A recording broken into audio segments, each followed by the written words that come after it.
সাল্লাল্লাহু আলাইহি ওয়াসাল্লাম তিনি বলছেন সাবআতুন ইয়াযিল্লুহুমুল্লাহু ফি যিল্লিহি ইয়াওমা লা যিল্লা ইল্লা যিল্লু, কিয়ামতের দিন 7 প্রকারের মানুষ, 7 শ্রেণীর মানুষ শুধুমাত্র তারাই আরশ আজিমের ছায়ার তলে জায়গা পাবে। তার মধ্যে হচ্ছে ওয়াশাবুন নাশা ফি ইবাদাতিল্লাহ, ওই যুবক যেই যুবক তার যৌবন কাল আল্লাহ সুবহানাহু ওয়া তাআলার ইতাআতে, তার অনুগত্যে, তার ইবাদতে কাটিয়েছে। এজন্য আমাদেরকে, আমরা এখন যুবক হয়েছি, আমাদের সুস্থ শরীর রয়েছে, আমাদেরকে এই যৌবন কাল কাজে লাগাতে হবে। রাসূল সাল্লাল্লাহু আলাইহি ওয়াসাল্লাম তিনি বলছেন শাবাবাকা ক্বাবলা হারামাকা, বৃদ্ধ হওয়ার পূর্বে এই যৌবন কালকে গনিমত মনে করো।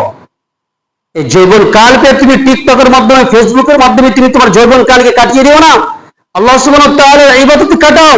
যদি তুমি আল্লাহ সুবহানাহু ওয়া তাআলার ইবাদতে তোমার এই যৌবন কালকে কাটাও, তাহলে কিন্তু কিয়ামতের দিন তুমি আরশে আজিমের ছায়ার তলে জায়গা পাবে এবং তোমার জন্য রয়েছে জান্নাত। আজকে আমাদেরকে সাহাবায়ে কেরাম রাদিয়াল্লাহু তাআলা আনহুম তাদের মতো আমাদেরকে জীবন যাপন করতে হবে। ও যুবক, তোমাকে বলছি, তুমি শুনে রাখো, কান খুলে শুনে রাখো, তোমাকে সাহাবায়ে কেরাম তাদের মতো জীবন যাপন করতে হবে। হযরত মুসআব ইবনে উমার রাদিয়াল্লাহু তাআলা আনহু তিনি কুরাইশদের ধনী পরিবারের তিনি ছেলে ছিলেন। তিনি রাসূল সাল্লাল্লাহু আলাইহি ওয়াসাল্লামের প্রতি ঈমান এনেছিলেন, তিনি ইসলাম গ্রহণ করেছিলেন।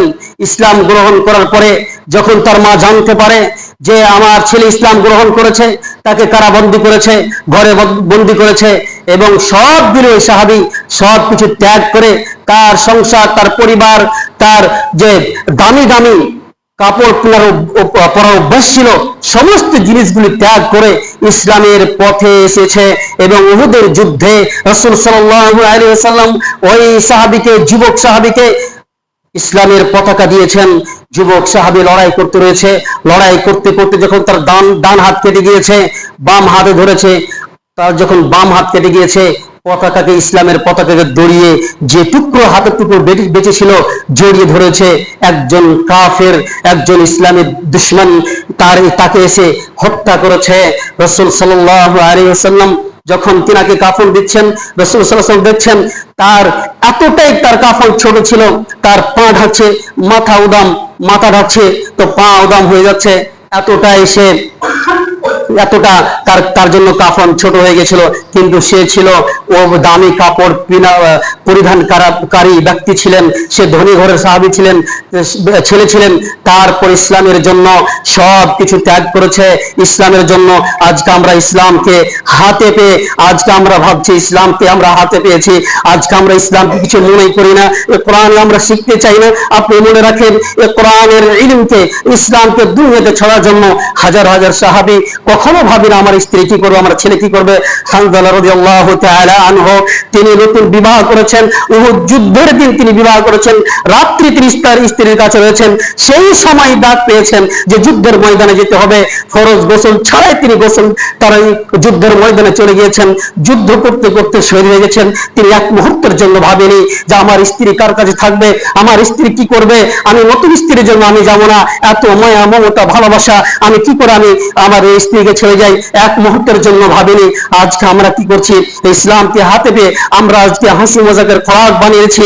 মনে রাখবেন, আপনি হিস্ট্রি দেখেন, আপনি কিতাবগুলো ফিরে দেখেন, এই ইসলাম আমাদের কাছে এত সহজ আসেনি। নবী সাল্লাল্লাহু আলাইহি ওয়াসাল্লাম দিনের পর দিন তিনি ইসলামের জন্য তিনি তিনার পেটে পাথর ভেঙে রেখেছিলেন। কতগুলো সাহাবী, বেলাল রাদিয়াল্লাহু তাআলা আনহুকে উত্তপ্ত গরমে তিনি বালুর উপরে কাফের মুশরিকরা তাকে শুয়ে ছোট ছোট বাচ্চাদেরকে দিয়ে তার বুকের উপরে পাথর রাখা হয়েছিল, তাকে বলা হয়েছিল ছেড়ে দাও, তুমি মুহাম্মদের দিন, তুমি ছেড়ে দাও মুহাম্মদের দিন। তারপরে বলছিল আহাদ আহাদ, এক আল্লাহ, আমি যে আল্লাহর প্রতি ঈমান এনেছি তা সেই দিন কখনো আমি ত্যাগ করতে পারবো না। এতগুলো কষ্ট দেওয়া হয়েছিল। মুসা আলাইহিস সালাতু ওয়াস সালামের যুগে দেখেন কিছু যুবক ব্যক্তি মুসা আলাইহিস সালাতু ওয়াস সালামের উপরে ঈমান এনেছিলেন। মুসা আলাইহিস সালাম ঈমান আনার পরে ফিরাউন যখন বলল আমি তোমাদেরকে হত্যা করে দেব, তোমাদের বাম পা বাম হাত কেটে দেব, তোমাদের ওয়ালা সাল্লিবান্নাকুম আজমাইন, তোমাদেরকে আমি সকলকে সুলিতে চড়িয়ে দিব, তখন তারা বলেছিল ইন্নামা তাকদি হাদিহিল হায়াতিদ দুনিয়া। ফিরাউন তুই শুনে রাখ, যা তুমি করার দুনিয়াতে করলে, যখন আমরা আল্লাহ সুবহানাহু ওয়া তাআলার সামনে ঈমান নিয়ে যাব, আমাদের জন্য জান্নাত হবে। তারা এই জালিম শাসকের সামনে কথা বলতে ভয় করে।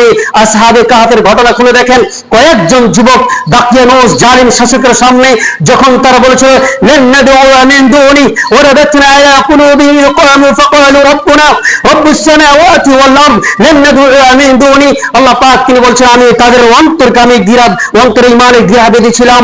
তারা বলেছিল আল্লাহ সুবহানাহু ওয়া তাআলা আমাদের সেই রব, রব্বুনা রব্বুস সামাওয়াতি ওয়াল আরদ, আমাদের রব হচ্ছে সেই রব যা আসমান জমিনের রব। লেন নাদউ মিন দুনি, আমরা কখনো আল্লাহ সুবহানাহু ওয়া তাআলা ছাড়া কে অন্য কাউকে ডাকতে পারবো না। এই হচ্ছে যুবক, এই হচ্ছে যুবকের পাওয়ার। আজকে আমরা যৌবন কাল পেয়ে আমরা এত ভীতু হয়েছি, আমরা যৌবন কাল পেয়ে আমরা যে যুবক ছেলে হয়ে আমরা আমাদের সমাজকে পরিবর্তন করতে পারি না, আমরা নিজেকে নিজে পরিবর্তন করতে পারি না। যুবক, তোমাকে বলছি, তুমি তোমার সমাজকে যদি পরিবর্তন করতে চাও, এক হয়ে তোমরা সবাই এক হয়ে ইসলামের জন্য এক হয়ে তোমরা এই ইসলামের জন্য যদি কাজ করো, তোমরা সবাই যদি তোমরা ইসলামে প্রবেশ করে কোরআন ও হাদিসের মতো তোমরা জীবন যাপন করো, দেখবে তুমি যদি পরিবর্তন হয়ে যাও, তোমার সমাজ পরিবর্তন হয়ে যাবে। বুড়ো মানুষের জন্য কোনো কাজ হবে না, বুড়ো মানুষও তারা এমনি সতর্ক হয়ে যাবে। তোমার পরিজন রয়েছে, সাহাবায়ে কেরামের যেমন পরিজন ছিল, তোমার আজকে পরিজন রয়েছে, আজকে তোমার পরিবর্তনের প্রয়োজন দেখছে, তোমাকে পরিবর্তন হতে হবে। তুমি যদি পরিবর্তন হয়ে যাও, তাহলে দেখবে তোমার এই পরিবেশে, তোমার এই সমাজে যত নোংরামি রয়েছে, যত ব্যভিচারী রয়েছে, মদপান রয়েছে, সুদ ঘুষের লেনদেন চলেছে, দেখবে সব কিছু বন্ধ হয়ে যেতে হবে। কিন্তু তোমার পরিবর্তনের অপেক্ষা, তোমাকে পরিবর্তন হতে হবে। আল্লাহ সুবহানাহু ওয়া তাআলা তার কাছে দোয়া করে, হে রব্বুল আলামিন, তুমি আমাদের যুবক ভাইদেরকে, যুব সমাজকে পরিবর্তন হওয়ার তৌফিক দান করো, আমিন। এবং আমাদের এই যুব সমাজকে তুমি হিদায়াত দান করো, আমিন, হে রব্বুল আলামিন। এই আমাদের যুব সমাজকে কোরআনের ও হাদিসের প্রতি আমল করার তৌফিক দান করো, আমিন। HS Islamic Studio. Thank you for watching.